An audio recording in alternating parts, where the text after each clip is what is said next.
Ini memang orang-orang Mekah teman-teman dulu di awal Islam ini punya kedudukan luar biasa, luar biasa. Coba kita bayangkan teman-teman kalau kita ini hidup di fase Mekah dulu. Belum ada lampu, belum ada teknologi kayak kita sekarang, rumahnya orang masih dari tanah liat, ya. Terus ada orang tidak bisa baca, tidak bisa nulis, ngaku nabi. Kalau tidak beriman masuk neraka. Kira-kira antum jadi Abu Bakar atau Abu Jahal? Saya kadang-kadang sering saya ulangi dalam pengajian, tapi saya juga merenungi gitu. Alhamdulillah kita hidup di zaman sekarang.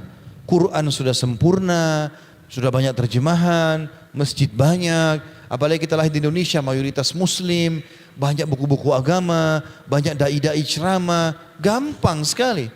Di fase Mekah dulu, 13 tahun Nabi berdakwah, yang masuk Islam cuma 153 orang. Enggak banyak. Dan tiap hari disiksa. Siapapun dulu di Mekah orang Islam kalau lewat, diinstruksikan oleh tokoh-tokoh Mekah, boleh pukul, boleh ambil hartanya, boleh bunuh, nggak apa-apa. Tersiksa luar biasa. Sumayyah dan Yasir radhiyallahu anhum ajmain, ini kalau saya kenang kisahnya kadang-kadang netizen air mata, luar biasa imannya. Sudah kita bayangkan teman-teman, Sumayyah dan Yasir adalah budaknya Abu Jahal. Waktu Abu Jahal dan teman-temannya sepakat, mulai sekarang kita siksa di pinggir jalan orang-orang Islam, bunuh mereka dengan separah-parahnya supaya semua mereka kapok, tidak ada masuk Islam lagi. Ditarik Sumayyah lagi hamil, diikat keempat kaki dan tangannya, dikait, ditarik dengan kuat dan lagi dalam kondisi hamil. Lalu Abu Jahal datang mengatakan, hai Sumayyah, tinggalkan agamanya Muhammad, atau ada tombak kecil dia pegang, lembing, ujungnya tajam, atau ini aku tusukkan ke perutmu pelan-pelan. Ini berat sekali. Bagaimana kira-kira kalau kita hadapi ini teman-teman? Ini seorang wanita yang hadap. Mungkin kita kena silet saja sedikit sudah susah. Kadang-kadang tidak pergi ke masjid malah. Ini subhanallah tombak tajam, kakinya tantangannya diinjak. Di zaman itu ayat Al-Quran masih sedikit yang turun. Belum sebanyak kaum muslimin. Masih butuh keimanan luar biasa. Maka kata dia, aku tetap dalam agamaku. Maka Abu Jahal tusuk perutnya pelan-pelan sampai dia mati. Sampai kata Nabi SAW, disepakati oleh para ulama, orang wanita yang pertama disyahid dalam Islam adalah Sumayyah radhiyallahu anha. Kemudian Yasir suaminya mau membela nggak bisa, diikat juga, didatangkan, disiksa juga, sampai akhirnya terbunuh juga. Waktu Nabi SAW lihat penderitaan mereka, Nabi belum punya kekuatan di Mekah, belum ada wahyu suruh berperang juga. Jawaban Nabi apa? Sabran ala Yasir, fa inna mau'idakumul jannah. Sabarlah keluarganya Yasir, tapi janji kalian surga. Lihat bagaimana mereka kuatnya teman-teman pada saat itu. Luar biasa.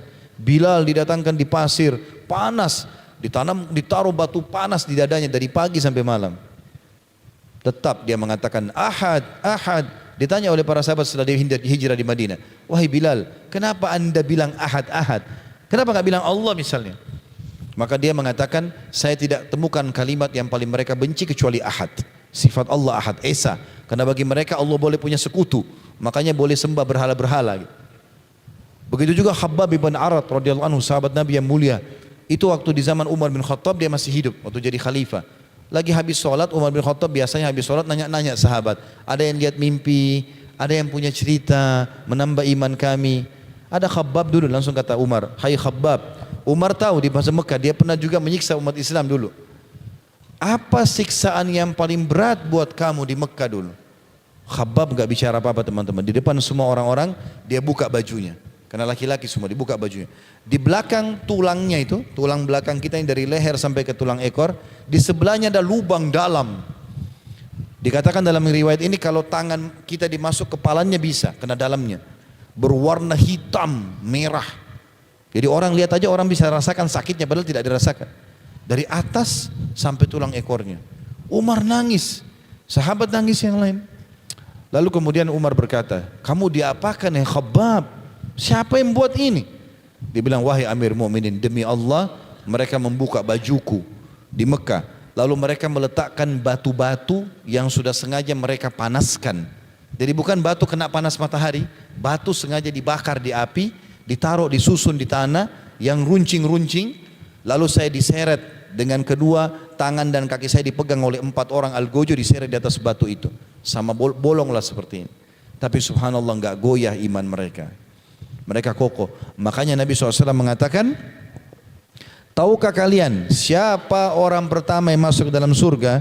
Maka para sahabat mengatakan Allah dan Rasulnya lebih mengetahui. Maka beliau bersabda, orang-orang miskin dari kalangan kaum muhajirin yang dengan mereka hal-hal yang dibenci ditangkis dan mereka sabar.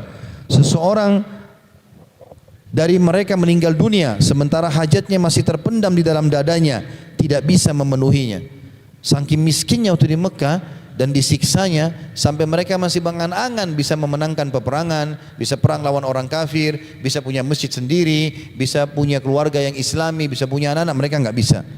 Para malaikat berkata, wahai Tuhan kami adalah malaikat-malaikatmu, penjaga-penjaga dan penghuni-penghuni langitmu, jangan masukkan mereka ke surga sebelum kami. Tuhan menjawab, mereka adalah hamba-hambaku yang tidak menyekutukan sesuatu apapun denganku. Hal-hal yang tidak diinginkan ditepis dengan mereka. Seseorang dari mereka mati sementara hajatnya masih terpendam di dalam dadanya, dia tidak bisa menunaikannya. Saat itu para malaikat masuk dari segala pintu sambil mengucapkan, selamat bagi kalian atas kesabaran kalian, maka alangkah baiknya tempat kesudahan itu. Surah Ar-Ra'd ayat 24.